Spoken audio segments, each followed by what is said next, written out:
Hola de nuevo, ¿qué tal, queridos alumnos, queridas alumnas? Bueno, vamos con la clase de Historia de la Filosofía de segundo de bachillerato, correspondiente al miércoles 25 de marzo de 2020.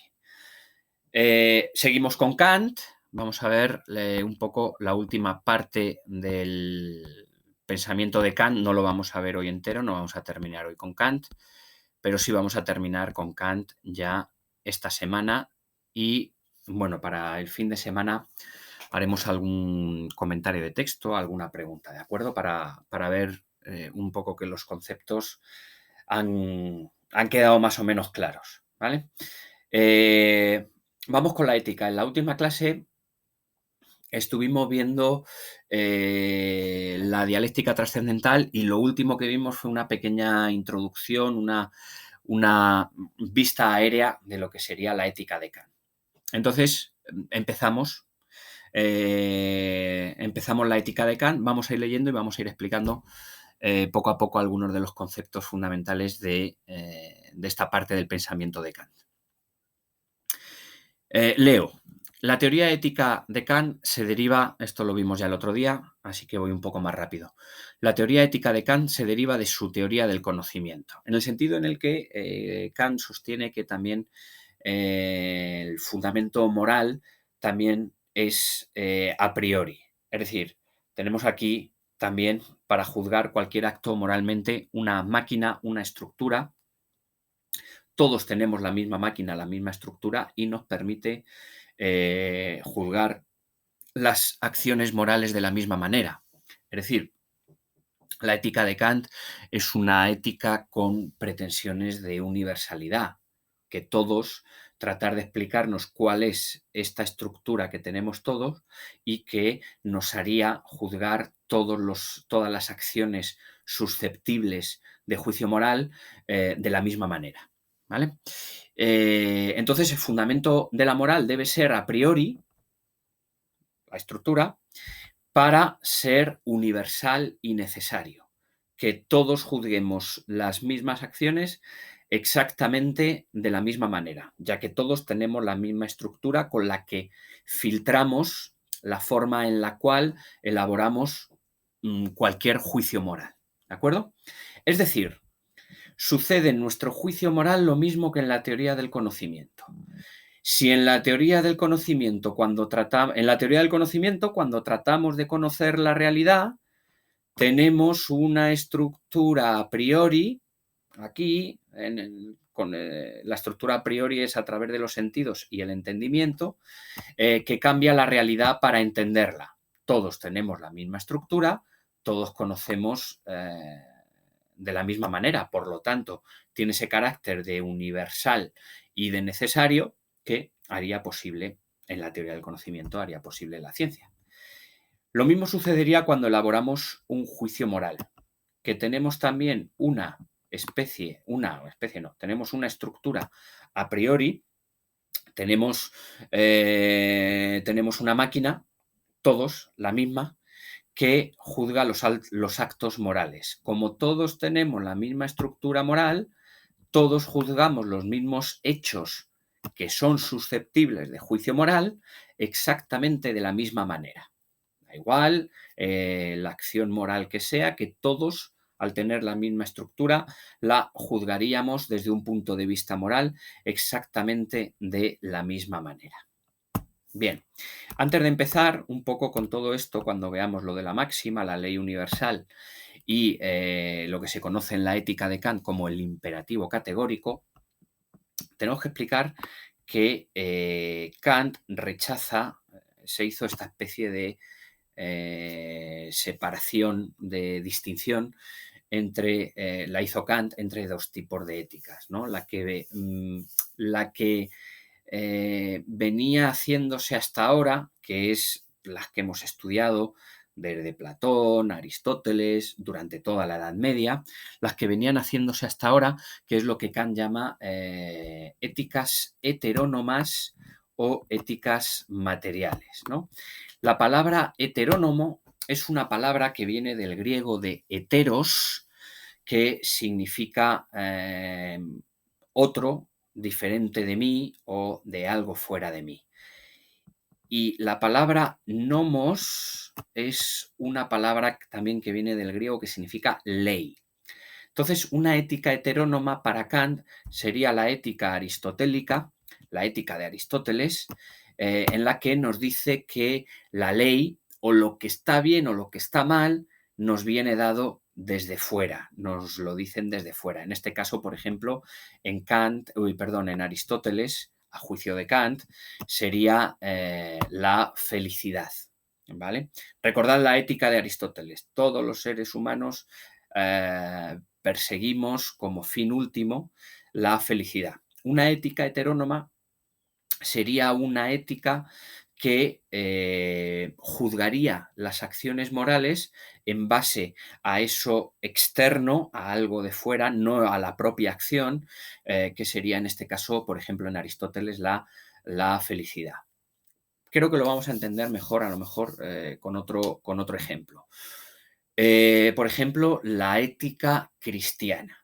Una ética que conocemos todos, ya no solamente porque lo hemos estudiado en la filosofía medieval, sino también porque, bueno, hemos nacido en un entorno, en una cultura puramente cristiana y que más o menos conocemos todos, ¿no? Según la ética cristiana, esto un poco sería una interpretación que podría hacer Kant, según la ética cristiana, pues una acción moral estaría bien o estaría mal en base a conseguir ese fin último que sería, pues por ejemplo, un premio en la vida eterna. Una vez que nos muramos, alcanzar el paraíso y, bueno, como hemos visto, ¿no? La visión beatífica de Dios, etcétera, etcétera. Ese sería el fin. Ese sería el fin. Y entonces nuestras acciones serían juzgadas como un medio para alcanzar ese fin, ¿vale? De ahí lo de heteronomía, es decir, nos viene dictado desde fuera lo que sería bueno o malo. Por ejemplo, pongo otro ejemplo que también viene bien para explicar la heteronomía desde el punto de vista, otra vez, de la ética cristiana, ¿no? Algo estaría bien o estaría mal desde un punto de vista moral, porque Dios considera que eso es bueno o eso es malo. Como Dios considera que algo es bueno o algo es malo, pues yo, si quiero seguir esa vida moral, esa pauta de comportamiento moral, pues entonces algo será bueno o malo si Dios lo considera como bueno o malo. Es decir, la ley, el nomos, me viene dada desde fuera, heteros, desde algo fuera de mí, ¿vale? Heteros, en este caso Dios, algo fuera de mí, me dice qué norma, qué ley moral sería buena o mala. Eso sería una ética heterónoma, ¿vale? Una ética que busca una finalidad externa y que convertiría nuestras acciones morales en buenas o malas siempre y cuando se cumplan esa ley que me marcan de forma externa. Por ejemplo, en este caso, en la ética cristiana, pues por ejemplo Dios. Si Dios considera que algo es bueno, entonces lo cumplo y lo asumo como bueno. Es heterónoma. No es como la ética de Kant, que la ética de Kant es autónoma porque nada desde fuera me va a decir lo que es bueno o lo que es malo.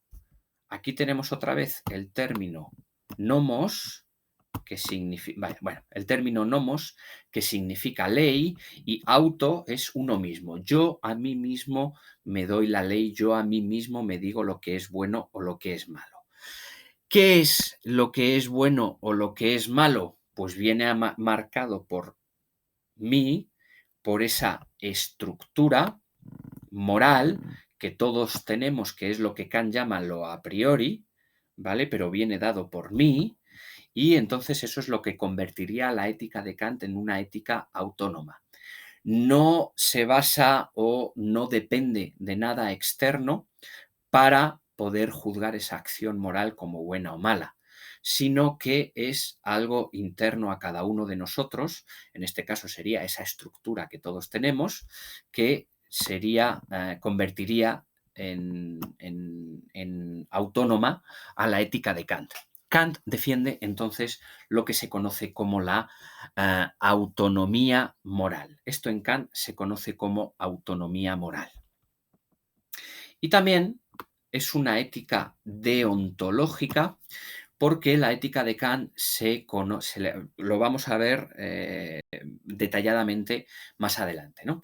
Se conoce como la ética de Kant como deontológica porque es una ética del deber, ¿vale? Vamos a ver luego una de las frases más conocidas de la ética de Kant, que es la de obra conforme al deber y por deber. Lo vamos a ver a través de algunos ejemplos para entenderlo bien.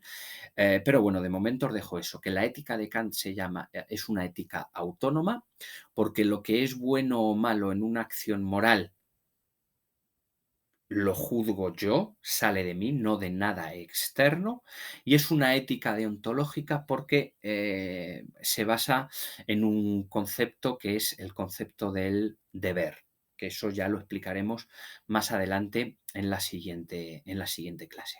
Hay una pregunta que se hace al principio Kant, que es, ¿hay algo que pueda llegar a ser absolutamente bueno desde un punto de vista moral? Es decir, ¿qué es lo que se puede juzgar desde un punto de vista moral como bueno o como malo? Kant responde y dice que es la voluntad del ser humano. Es decir, nuestra capacidad de decidir libremente nuestras acciones para que puedan ser juzgadas moralmente y solamente cuando, ya veremos cómo, actuemos, por ejemplo, pone más ejemplos Kant, ¿no? Pero cuando actuemos conforme al deber y por deber, nuestra acción moral se convertirá en absolutamente buena, ¿vale? Entonces, hay algo que desde un punto de vista moral puede llegar a ser absolutamente bueno, que es la voluntad humana. Es decir, decidir nosotros libremente las acciones que llevamos a cabo. Solamente así podrán ser juzgadas desde un punto de vista, moral. ¿Vale? Fijaos, hay una cuestión que vamos a empezar a desgranar ahora, pero que concluiremos en la siguiente clase, que es esta distinción que hace Kant entre, eh, entre máxima, ¿vale? Máxima. La máxima sería la ley individual. Lo que yo personalmente considero, que es bueno.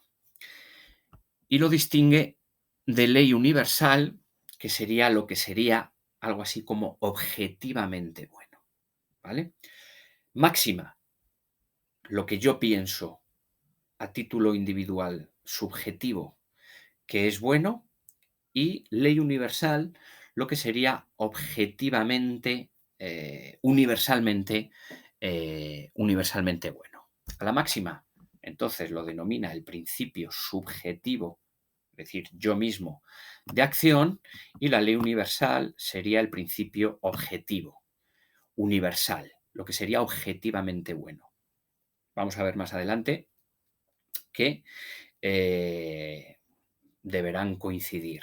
Hay una de las formulaciones que hace Kant, lo que vamos a ver aquí, las formulaciones del imperativo categórico, ¿vale? Que el imperativo categórico es esa estructura que tenemos aquí, pues una de las formulaciones de ese imperativo categórico sería la primera, la de obra de tal forma que quieras que tu máxima, que lo que tú consideras bueno, se convierta en ley universal.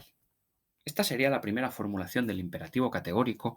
Os lo adelanto hoy, pero ya en la próxima lección lo profundizaremos más. Es muy sencillo.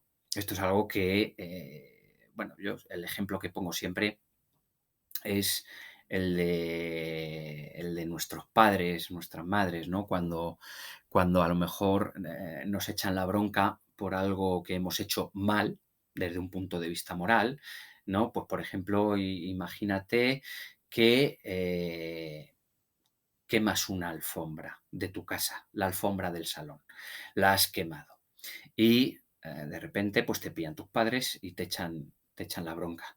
Y muchas veces cuando haces algo malo, a mí yo lo recuerdo por mi madre, ¿no? Que cuando hacía algo malo, echándome la bronca me decía, imagínate que todo el mundo hiciera lo mismo que tú, ¿no? Imagino que a vosotros también a veces os habrán echado la bronca un poco de esa manera, ¿no? Imagínate que todo el mundo hiciera lo mismo que tú. Pues es esto que nos dice Kant.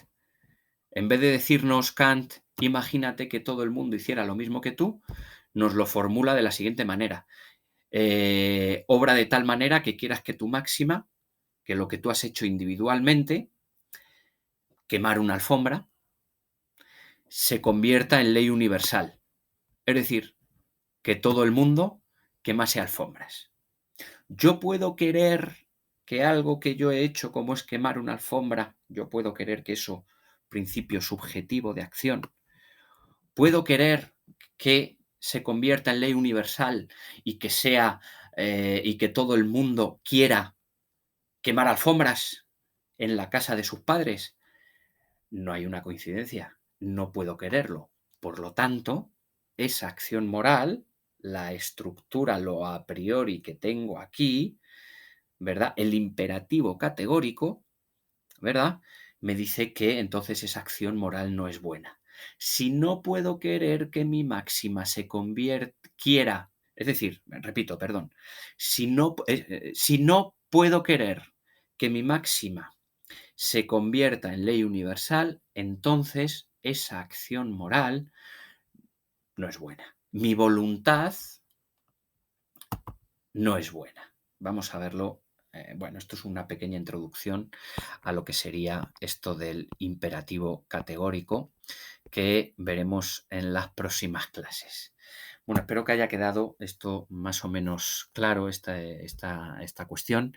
Y bueno, os invito a que una vez que hayáis escuchado esta explicación, pues repaséis un poco a través del texto para que quede claro. Cualquier duda, escribidme a través de Classroom y intentaré resolverla de un vídeo o bueno, ya veremos cómo la resolvemos, ¿de acuerdo? Pero esa es la forma a través de Classroom. Así que muchas gracias de nuevo y seguimos el próximo día con otra clase de Historia de la Filosofía aquí desde las trincheras. Os mando un saludo.